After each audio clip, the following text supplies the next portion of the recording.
Madame, Monsieur, bonsoir. Merci de nous accueillir chez vous pour ce flash. Les habitants des appartements connus comme ex-camp de garde de Montfleury sollicitent des explications de la part des autorités responsables concernant une opération menée hier tard dans l'après-midi. Plusieurs personnes ont été blessées lors de l'opération et ont dû être traitées à l'hôpital, y compris des enfants aussi jeunes que 7 ans. Selon des témoins, les agents impliqués ne portaient pas des uniformes de police, mais ils étaient en tenue de combat avec les visages recouverts de masques. Un homme a été arrêté lors de l'opération pour des motifs inconnus et a été libéré ce matin.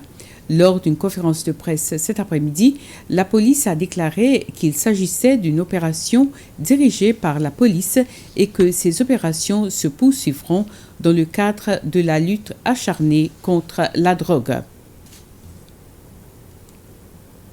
Les volontaires venant des forces séchelloises de défense et de la division des personnes âgées et ayant des désabilités du ministère de la Jeunesse, des Sports et de la Famille ont assisté au nettoyage du jardin de M. John Fernandez, âgé de 91 ans.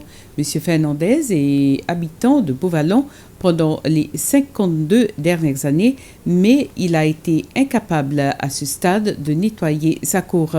Pour commémorer la campagne nettoyage du monde qui commence aujourd'hui, ces volontaires ont pris l'initiative d'embellir le domicile d'une personne âgée.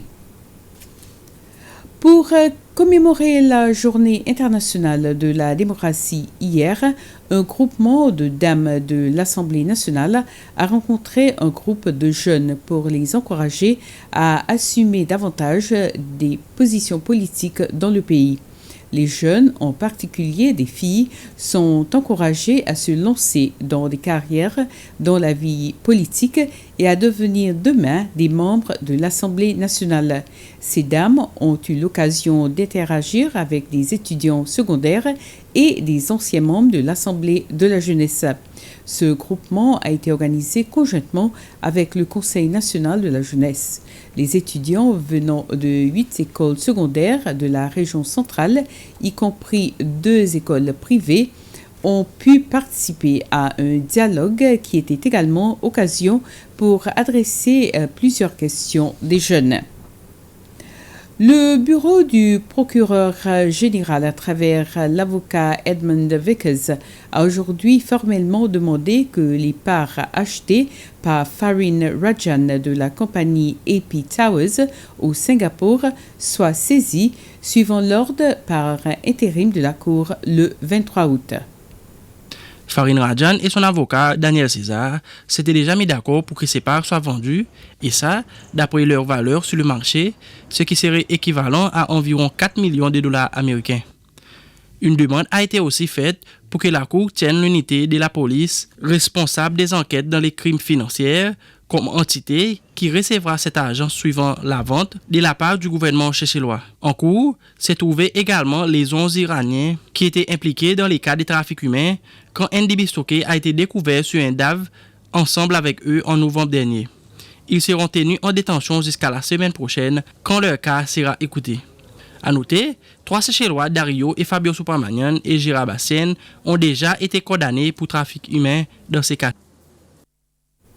Et pour clore ce flash, la 5e édition du championnat nager au large pour les juniors a commencé aujourd'hui avec 2 premières courses, dont la participation de 2 des 3 nageurs séchellois.